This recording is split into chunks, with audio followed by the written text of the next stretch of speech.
Good afternoon. This is Critical Talk with Professor Amina Al-Din.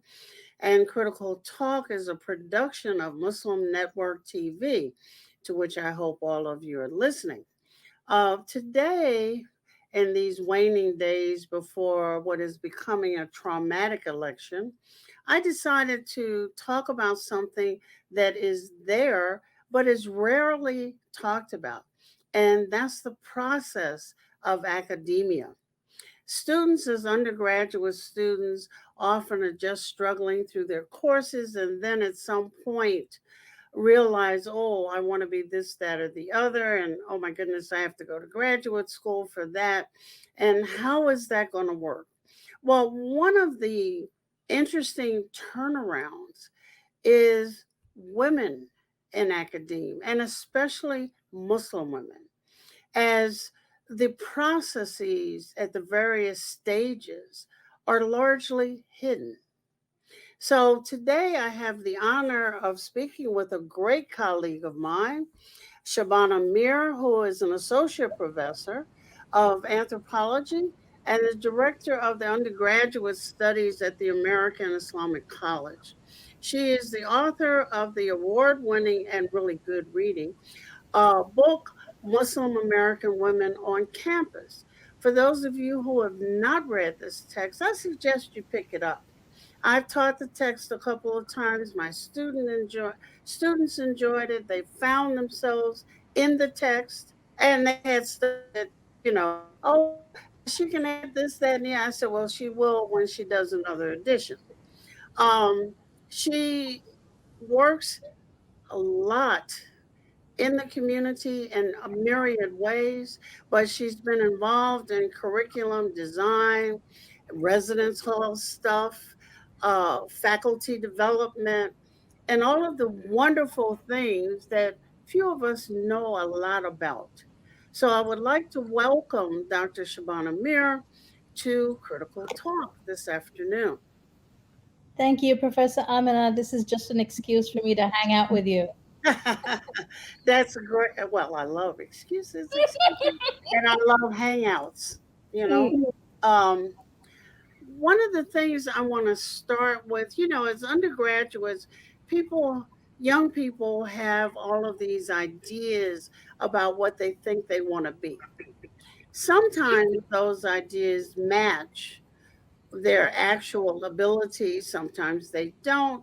And counselors and others, professors by grades, have to kind of steer them in other directions. But I don't think they really understand the process, um, especially as undergraduates, that it is important that you get the best grade possible, that teachers remember your creativity, your exuberance for learning whatever their subject matter is, etc. Because these are the people who are going to write letters of recommendation. So, although I thought I would start at a different point, maybe I'll start there. Um, since you direct undergraduate studies and trying to shepherd folk along the way, would you say something about that part of your task? Yeah, so that's really important. And most students don't know about it because it's kind of kept as, like the black boxes, and we don't unpack it for people, Yeah. right? And as somebody who, I'm an immigrant, right? So I didn't know almost anything about the whole process of applying to an American graduate school, what it takes, what do you need for it, the kinds of things you should know in advance, right? And so people who came with that understanding were hugely advantaged in comparison to me. And I took a long time catching up with that knowledge. So thank you for doing this, in that it helps people who don't already have that knowledge to catch up with this kind of stuff that we're supposed to have, and people assume you have because it's the hidden curriculum, right? Right. So basically, we're like, a lot of the time we're keeping out people who don't already know how to That's navigate the very true. I mean, all the time. And, one of the things, it's ironic that you say, one expects immigrants to not come with all of this knowledge. But students coming out of American high schools 100%. also don't have the knowledge. They're Yeah. used to a lot of hand holding and, um, well, help me do this. And oh, my cat died. And can I turn this in late? And oh my goodness, I forgot. And all of those things are supposed to Yeah. get them over or Mm. through. They get to college and it's a shock. Oh, It is. oh my God. Mm. And if you are unfortunate enough to have not paid attention to orientation, you don't know which courses to get out of the way first, what perhaps remedial courses, and even though that's in another show, because they're beginning to get rid of remedial courses because they figure if you need that much remediation, perhaps college is not for you. But Oh the my. American ethos says every child, every child, irrespective of ability, is supposed to go to college, which is absurd. Mm. Mm. So this is the struggle, right? And as I have a child who just started high school, and it takes an enormous amount of expertise on the part of parents to help Yeah, shepherd yeah, into high school, let alone college. yeah, yeah. So I just can't even imagine what happens with kids whose parents haven't attended high school or haven't attended college or Right. grad school. Both of my daughter's parents have done grad school, Yeah. and so we are still often stumped in the process. We are Yeah. still often stumped with the process. So imagine a child who doesn't have parents who can navigate the system with them. It just blows my And that's the majority of the kids. Yeah, Believe it or not, it is the majority of the kids. But as absolutely. we hit graduate school, Yeah. and I was thinking about, because I've had two different kinds of graduate school, one in the natural sciences and one in humanities. I did One not know my first graduate school was in pathology, but Oh my the heavens. Okay. process is very different even Mm, from college. In the mhm, natural sciences, you're just kind of thrown in there with set programs, as you are with the natural sciences in undergraduate school. mm, Um, and you either float or you sink. yeah, In the humanities, it is more helter skelter. It's all mm, over um, the place. And some people may find that graduate school isn't for them mm, because the object of graduate school is not to get you through it. mm, And while that may be difficult mm, to understand, well, why wouldn't they want to get me through? They make money.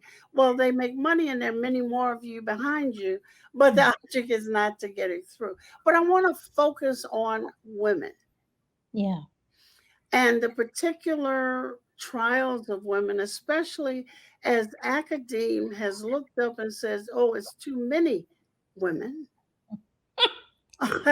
Let us go back to being the male centered place that we've always been with our rituals, et cetera, et cetera. And Make America male again, right? there you Or go. make academia And male then again. there comes Muslim women. Yes. So why don't we share our experiences Yeah. in the process, just getting to a dissertation? Right. Do you want me to go? Yeah, go. Okay. So this is a really interesting question when you choose even a topic of dissertation, right? And I didn't think about how the topic of dissertation is closely related to the job market, right? So Yeah, what you pick for your topic of dissertation is really closely. It's not just, oh, I'm going to have a PhD and that's going to be fine. yeah, No, you probably want to look at the job market, look at what the job market is looking for, right. and tailor your interests accordingly. It doesn't feel right because it might not be what you absolutely love, but maybe you can Exactly. tailor what you absolutely love in order to put in those keywords so that you're searchable when that job market vacancy turns up. Because let's face it, you got to eat. Exactly. But and it's also I've looked at the narrowness of study. For some reasons, students think they will be successful if in their master's degree work and their PhD work, they focus on like. And it's not really, excuse me, Mm. about what you like. Yeah. It is about a little bit of what you like and what will get you into an academic department, what you can actually do and extensive research on, because you Mhm. also have to begin to develop very early a research long term set of projects.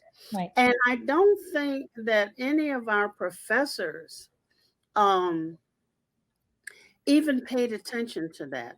You know, No. I was getting through a course, getting ready for your comprehensives, um, but not, no, I don't want to talk about this little sliver of stuff over here. Mhm. The sliver is a part of something else. So, how are you going to situate your sliver? I'm excited and always have been about Mhm. your field of anthropology because I found that in Islamic studies, which has very little, if any, method as we know it, I Yes. had to go back and take graduate courses in philosophy and anthropology to have a place to sit. You are so right about that. I'm so glad you said that Yeah, because it's so true. Religious studies is a very strange animal, and Islamic studies is an even stranger animal, yes, right? And yeah, it's not absolutely situated. It doesn't have that, a language, a disciplined language, right, right? right, So that makes it a very strange animal, and yeah, especially given where fields are being cut in the humanities, departments are being cut, jobs are being cut. You want to situate yourself in a couple of different slots so that you'll be eligible yeah, for jobs, right? And you're so right about how the many things that our advisors don't teach us to do. And I right. found a lot of the time, even though I had very good advisors, Mhm. that they were mostly focused on getting us out, getting us done. If you were going to be done. And if Yes. you were not, I mean, in the program in Islamic studies I was in, Yeah. if your comps weren't up to snuff, they ended you. And I mean, they ended I you believe it. on the spot. Yeah. I mean, it was horrible. Let us take a quick break now for a couple of minutes to refresh ourselves. I seem to have inhaled something that's horrible. Um, Yeah. and we'll come back and talk a little bit more about the process. This is Professor Amin Al-Din and Critical Talk with the lovely Dr. Shabana Mir. Billboards are popping up all over the country with an Our neighbors don't eye-catching realize message. that Muslims are absolutely opposed to ISIS. Salam. My name is Abdul Malik Mujahid. I'm an imam in Chicago. 16 shots! No peace! No justice! No peace! So how do we bring up the energy which can really have an impact on the world? You need to build bridges of understanding among people, and we need to have America moving forward. That lesson learned brought the strength of humanity to America, which is the diversity. Mujahid Talks, only on Muslim Network TV. Faithfully connected.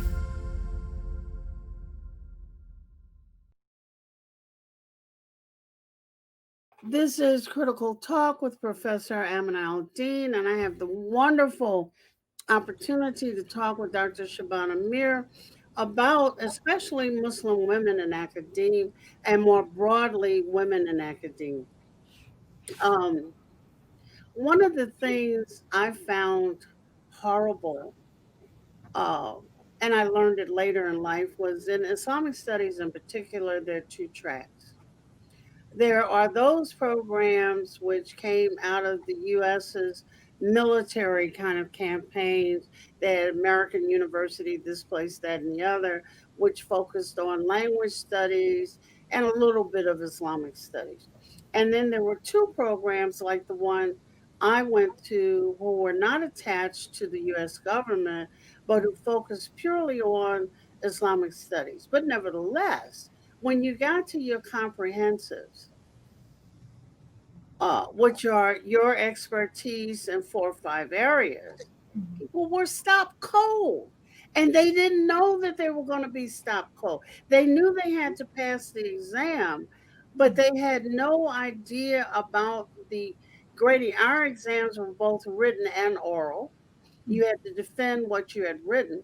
So you got kind of 2 grades. But I remember the shock on my face with a man who let out this scream in the hall because his program had ended at the master's degree. Goodness. I don't know how it goes in anthropology or anywhere else, but I was, in pathology and the hard sciences, you Yeah. test and you move along. Yeah. So typically, around the time that I've been doing this kind of work, the understanding is that by the time you get to your comps, you should have prepared. It's your job to have your students prepared for them. Yeah, And but all that the professors yeah, don't prepare the students. exactly. Exactly. And that's a failure on the part of the professor. Yeah. Like if it's that big a surprise, then the professor has probably not communicated well enough. And that would be a concern for me. If it's like a huge surprise to you, what you're dealing with, then there's a failure of communication right there. Yeah, but the other side of that Yeah. is the politics. Yes. If you're female, Yeah. if you're a woman of color, Yeah. and if you're Muslim on top of that, Yeah. Yeah. all of the politics can be playing a role in Yes. how much information you Yes. actually get. Yes, there are networks which you don't become part of. And sometimes it's, what they call, it sounds like a very nice thing, implicit racism. It sounds like so polite, like implicit racism. We're just gonna, it's like a cup of tea that you don't get or something, right? Right. But it's really very toxic. It's very deep, and it becomes something that, for example, you don't get invited to those hangouts where you learn these things. You don't get invited to the meetings, to the, I don't know, playing a sport or something together, or drinking beer together or something, where beer is actually really central to this, to this whole discussion. But you don't get then invited to these discussions where you learn so much more about the field than what you learn in the classroom, right? And then you don't get invited for those, I don't know, chapter collaborations or book volume collaborations and things like that. So that happens. Which And you it's- gotta start early You in gotta start. order to be successful. Yeah. And really, frankly, as some people think I'm quite successful, but I did not have any idea of these things. And I'm Me neither. surprised how long I didn't have any idea about these things, despite having quite good relationships with my faculty. So, and yet, despite that, I would just hear news about other colleagues that were spurting ahead in the field, doing all the things that they needed to do. And it was almost like, oh, don't bother this poor girl, right? She's just getting through life. Yeah. If she gets her PhD, she'll be lucky. Right, And we're right. not going to push her in this regard. It's funny, actually. I remember one time, and this was actually, I feel like it was actually kind of central to the way my field developed, is that I was talking to an academic, and she was saying that it would be a good thing if I did a double major in anthropology. Mhm. And it really would have changed a lot, not only about my profile, but about my book, about my entire field, about my job possibilities right now. Because then I would have a PhD in cultural anthropology. And I Right, approached the person concerned, and they just kind of rolled their eyes because they just wanted me out. Yeah. They just wanted me done. And they said, okay, Shabana. And really, I was raised to be a polite person and to be submissive and compliant. And I said, oh, that's a signal not to do this thing, right? But sometimes you really have to push. Yes. And that was really a crucial decision that I said, okay, fine, I won't do it. Yeah. And I really do feel that it would have helped a good deal at this time in this job market for me to have that. So sometimes you really have to push. And that's before your dissertation. It's just during your academic coursework. And so sometimes you have to design your coursework in such a way as to make sure that your possibilities in the job market are good. I'm hearing an echo. I don't know where it's coming. Can we take a quick break and let us get the audio portion sorted out? This is Professor Amina with Critical Talk. We're talking about Muslim women in academia and more generally women in academia.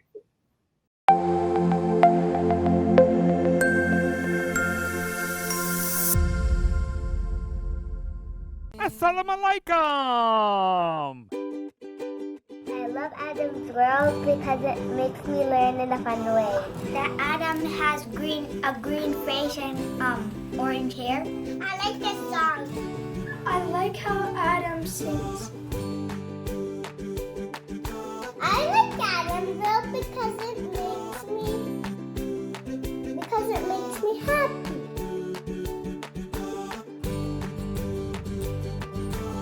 What? No.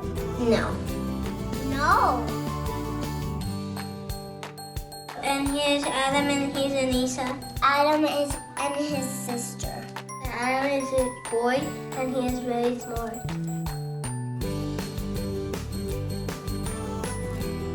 Download the new Adam's World app at adamsworldapp.com and let's help tomorrow's Muslims today.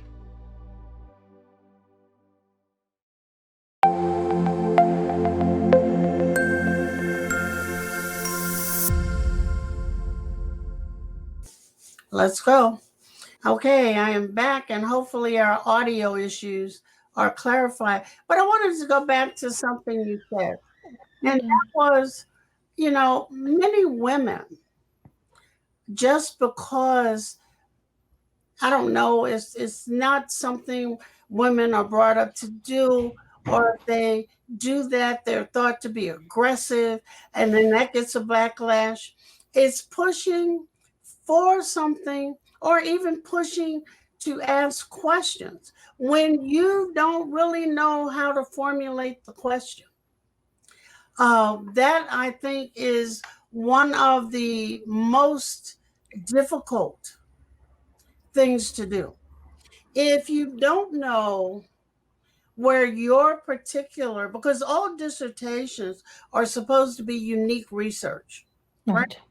And if you're not sure, because the nature of research and the subjects opening up are different month by month, you're not sure where all of the things that it can inform what you're doing are seen. If you don't have a darn good professor who's in the fight with you, you're lost. You don't know what questions to ask. The best you'll get is, this doesn't feel quite right to me, and then that's the end of the conversation. So you're absolutely right in that, and that's actually a really good point. In that, before you take on a professor, I think a lot of people are very. I always see these very sort of excited posts about, I got into this PhD program, and like people are very excited about this. They should know that the program is lucky to have you. Exactly. And you should know that you are an asset to the department, and that you should have the best advisor ever. So you should maybe research that advisor instead of only being grateful to be led into this program, but also do research into this department and make sure that the advisor you have is clear and that the advisor you have really does uplift their previous students. So that might be something you want to look at. Like, what has happened to their previous students? Do they get jobs? What do they say about the advisor? That's something to look at. You definitely want to look into that, because sometimes somebody might be a very good scholar, but that doesn't mean they're always very good at uplifting their graduate students. That is very true. Yeah. Because we have scholars who are researchers. Yeah. And they're not good in terms of advising students about what they need to do. And their research may be so narrow that that's the other thing. They can't or don't want to spend the time expanding their minds. I'm going to ask you to lower your screen just a little bit because I seem to have reached the depths that my screen is able to go to. Is that better? Yeah. Okay. All right. No, you're what you're saying is so right and so important, but not one of those things that most students know about when they get into a grad program. Right. So the other thing is perhaps your advisor might be very good at uplifting certain populations of students, but not others. Right. So some professors simply are not very good at dealing with students of color. Yes. Right. So, even for if example, they're the same color. Yes. It would be a male-female thing. Yes. Absolutely. Yeah. Or that, for example, they have a problem, and this is something I actually encountered as a faculty member, that some faculty members that I worked with actually had a problem with any people who identified with a religion. Yes. Like they were actually prejudiced against them. We would get applications and this person would always say, how can they be neutral? How can they be objective when they're so religious? And I was like, whoa, are you seriously? Are you serious about this? Yeah. So, but yeah, this can be a problem. And they, because we work under this code of protecting each other, these things don't become public. Right. Yeah. So we don't go to our students and say, you've been discriminated against in our faculty member meeting. And you can't. You actually can't. You can throw hints out about you're not getting what you need to go forward. Yeah. You have a choice. You can stop and turn and get the student what they need to go forward, or you can let it slide. And many times, it slides, and for women in particular, it just becomes a quagmire. Especially for those who have families, for those who have children or grandchildren to raise. Because one of the things when you look around, the female scholars that are exceptionally successful are single. Yes. Yes. And you sit and you say, well, how come? Well, given all that you have to do to get to this, dissertation, and it is not something one can do quickly. Yeah. So the market and your advisor and your faculty members will possibly discriminate against you for being married or having children or being pregnant. Or being pregnant. Like I remember. Yeah, absolutely. Yeah. I remember, for example, I had one child when I went into the job market, and frankly, I delayed that for longer than I should have, precisely because of the PhD, right? And I remember that my some of our very enlightened and feminist faculty members Mhm. discriminated against some people and said, why are you having children? Why are you having children? You need to do this. You need to do this first. You need to not be having children. And it was, I internalized that message. So I took a long time. My first child I had at the age of 37. Right. And so then I got into the job market, and then we had this struggle over, are we going to be a long distance couple? Are we going to be parenting long distance? Yeah. It's a very difficult thing, right? So because when you first start out in the job market, you don't get to choose where you are. Right. You don't get to choose. You're living. Choose if Yeah. you, because some of us got new job offers, so we can choose one or the other. For others, but depending upon how they design what you were talking about earlier, how designing your profile, feel, and their profile, they found themselves up the creek without a paddle or a boat because it became settling. And then it's, well, do I really want to be in this place, and for my kids, if I have kids, to be raised here? Yeah. So the profile, the original sort of starting with the beginning of your PhD, even starting with where are you choosing to do your PhD, that's also a key factor, right? So for example, you might choose to say, hey, I want to do something on Muslim Americans or whatever, and I'm going to go with a scholar who does American religion generally, right? So you could do that, but then you're not working with a specialist who can really give you a lot of support in terms of focusing on American Muslim populations. But on top of that, is that you're not going to find a job where you can get on a faculty that only does Muslim Americans. You got to know a whole bunch more about all of the other stuff that is happening on the American landscape. Yeah, because if you're in a religious studies program, you're going to have to be a generalist. Yes. You're going to have to be a generalist. You're going to have to know a lot more. If you're an anthropologist, you're going to be teaching your Anthro 101s. Right. You're not only going to be teaching your Muslims in America courses, you're going to be doing a lot wider than that. And really, that's not something that I remember hearing about. No.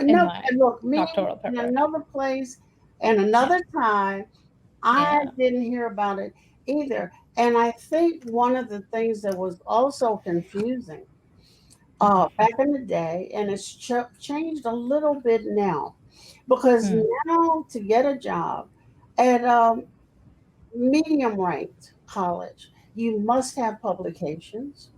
Yes. Whether they're chapters in books, single article public, and they must be in ranked journals. Not just a journal, but in ranked journals, chapters and books done by known authors for known press, right? So it's all of this other stuff that is hidden for you to get a tenure track job. So a lot of people wind up becoming instructors or adjunct faculty. So talk a little bit about the difference between an adjunct faculty person and an instructor.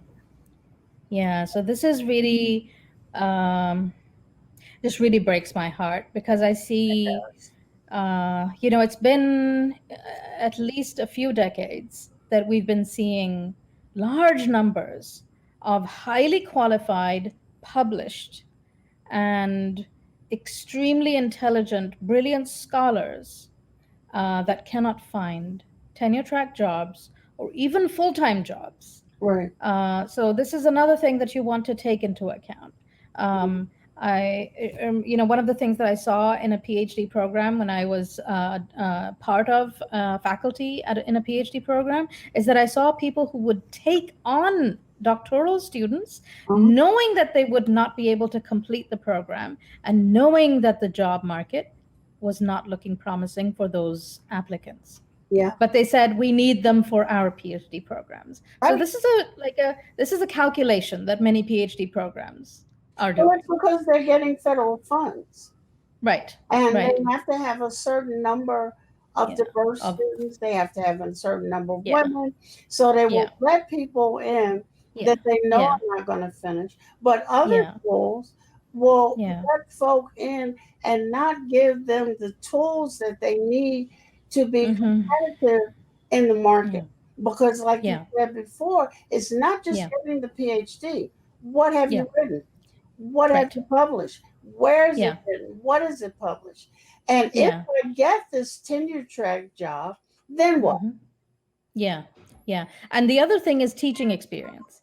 So, for example, our friends who do their PhDs, for example, in Europe, in Britain, for example, often find that they are hamstrung because they don't get the teaching experience. Because you Right. do, you know, you just write your thesis and you publish it, and then you're wondering what to do with only a PhD and no teaching experience. So you Right. should really try to do that. And I know it's really hard when you're doing a PhD and you're trying to write a dissertation and plan a whole career ahead of you, while at the same time teaching, full classes of undergrads. It's Right. really Right. hard. It's Well, the really thing about it is, hard. that's where those Yeah. professors come in. Yeah. I've always Yes. tried to write with my students, Yeah. encourage my students to work, Oh, learn how to edit a book, submit an mm. article. I will be a co-author on it with you to Yeah. begin their realm, the Yeah.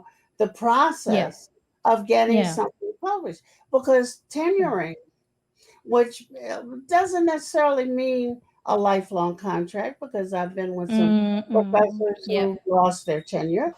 Um, Yeah. but it is a 6 to 11-year process, depending upon which university you are. And you have Mm. teaching with good student and peer evaluations.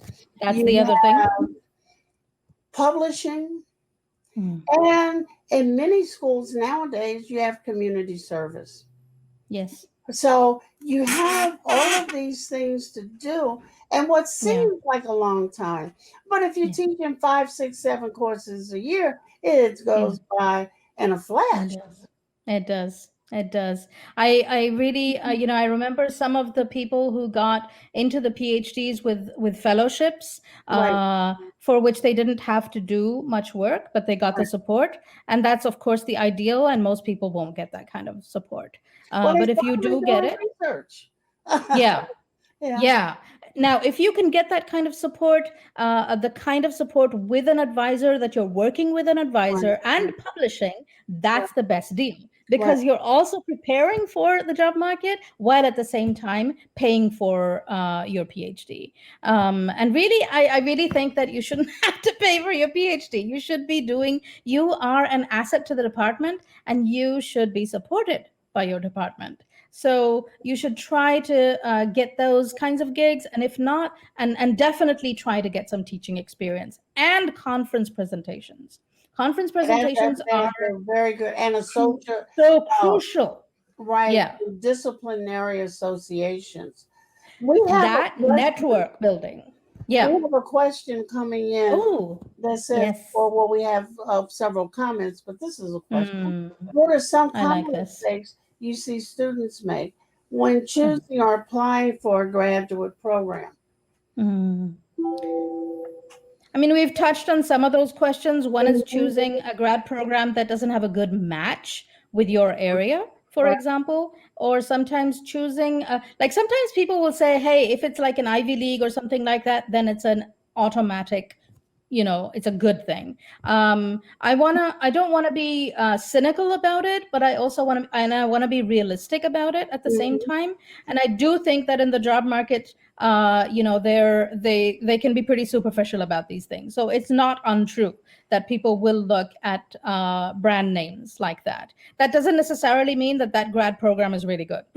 So you have the internet now. You can. Yeah. There's always a ranking of Yes. graduate programs, so Yeah. you could look and see which Yeah. schools, and I think you would be pleasantly surprised, Yeah. have really high rankings that you would have never thought of. But in those fields, Mhm. right? But Yeah. you also need to look at, I think, how many scholarships you can get, how many Yes. fellowships you can get, because Yeah. you don't want to be in a position where No. study competes with work. Yes. You know, Yes. yeah, if you've got to work, you Yeah. really need to see what you can do so that you work less, study more, finish faster. And you also Yes. need to look at the length of the program. Yes. That's the If other you're thing. going for a program, you look at 5 schools. One Hmm. program says, and it's ranked really high, that you can get through this program in 2 years. You look at another program, and it says, well, it takes in this school 5 years. Something is Yeah. wrong that you don't want to Yeah. investigate. But also, Right. I think what you majored in an undergraduate school may not be what you go to graduate school in. Yes. So that continuity becomes an issue sometimes. It does. Yeah. And that's fine if you do need to do that. A Right. lot of people need to do that, especially these days. I mean, people Exactly. are moving in and out of fields all the time. The specializations are growing and changing. People change as well. I mean, look at you. You were what, pathology? And now you're, like head of a field. Amazing. Amazing. I was in English literature, by the way. Yeah. I thought I would spend the rest of my life in English literature. And so by the age of 25 or so, I was shifting. So this happens, but you want to be careful about that at the same time, because they do look at these sorts of continuity. So you want to have some kind of narrative about that. So what happened? You can always make Yeah. it work, but I still use Yeah. my pathology, my pharmacy, and everything in my teaching of Islamic studies. But I think you can love make Yeah. those connections. But today Yeah. it's even more important because departments are up for grabs, especially in liberal studies. Yes. If those liberal Yeah. studies professors can't work STEMs into what they're up for grabs. They are. Islamic studies is on its way out, as is Arabic studies, because they're not spoken widely in the population. They only, fit a very tiny portion of the population. So folk who are doing English lit is so wide. You can attach so many things to it. And I think that's important. But you look at like this other comment we have, it's predatory. What did she say? Or he, I'm not sure. One international student brought into the program with me was apparently used to check off a box. Absolutely. Oh my God. Program completely for his area of interest and wasted time and money. That's criminal. It's criminal. And colleges are doing this because they want a head count. Yeah. They want a diversity box checked off. Right. Absolutely. They want to make sure they serve the veterans and the handicaps and this and that and the other. And these young people walk away in serious debt. Yes. So you want to be sure that you're not doing that, right? Because what is the return going to be? I mean, look at what your paycheck could be, at the best estimate. Is it going to pay off that kind of debt? So having a job that you can do while doing your PhD is very, very, very advisable. I did not know this. Yeah. So I was very, I love my teachers, so I try to be very careful about what I say. But at the same time, I also want to be serving the people who are coming ahead of us, and so they don't make those mistakes. So for example, as an international student, I was told, oh great, you have a fellowship. I had some kind of money that I'd cobbled together, and then the university gave me some money for 1 year, right? And then they said, and when you come here, we can look for money for the following years, right? Now, I didn't realize that when they said we can look for money meant I'll be looking for money and they can maybe support me and advise me in that regard. I thought, that's it. They're going to help me do this. Second year, and I'm out of money. Right. And Third year, third year, and I literally had to take time off and go off and work. So my PhD took longer. So I went off and worked at Eastern Illinois University because I'd completely run out of money. Well, but that sometimes is what is necessary. Yes. And it cuts down on that loan stuff. Yeah. Which kills students irrespective of what the field is. Yeah. But I want to go back to majors and this and that and the other. Even after people have tenure track jobs, they can change their field. But if they get a tenure track job and they're fortunate enough to get tenure, because you can get promoted without getting tenure to an associate without tenure, or you can and then come up for tenure again after you get some more publications, some more work. But then it becomes, okay, well, how do I get to full professor?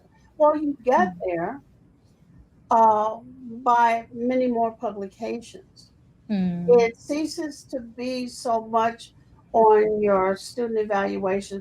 It still remains on your peer evaluation inside and outside of your university. Fortunately for me, I am now a professor emeritus, which is another hurdle. And I didn't expect that it would be another hurdle, but there are ranks and you need guidance.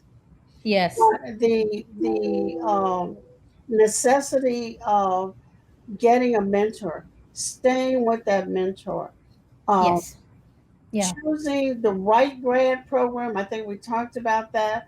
I always tell my freshmen, if you're undecided, you're in trouble, because that's at least another year of money. And effort. But there are ways to fashion today that they weren't when I was in college. Majors, double majors, majors and minors that I didn't have the opportunity to do, that folks should find not only what they like, but what they're interested in and what they find they have some ability with. Some ability is really useful because then you're not playing catch up. Right? If you're playing catch up, then you're spending a lot of time with that. And also you're hamstrung and you're hampered in comparison to others. Right? Because this is a, you know, like think about it. Higher education is like the top of the triangle, right? So you're very much like always at danger of being weeded out by competition with others. Especially women. Especially women.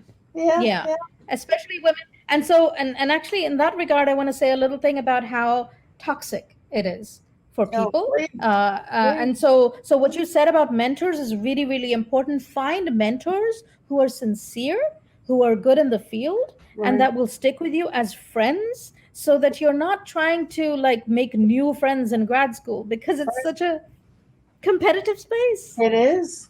And so you find people who you know in your communities, for example. One of the really important things for me, like I remember back in, you know, what was it, the 90s, that I spoke to you because I called you up. I'd never met you.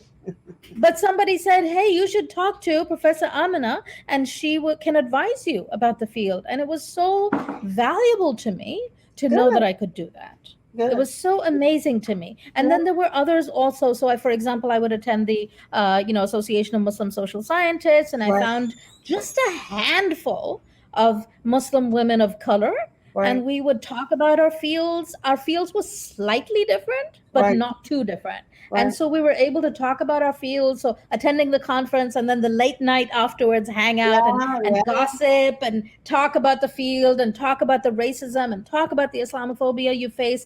And then you actually learn to think of new ways. So conference is really important for that too, to learn to think in the field on your feet with people who support you. Not just with people who will pull you down, or like conferences are those places where people like to go and like suck up to new people and like find these like celebrities. No, that's fine too, but find the people who will stick with you.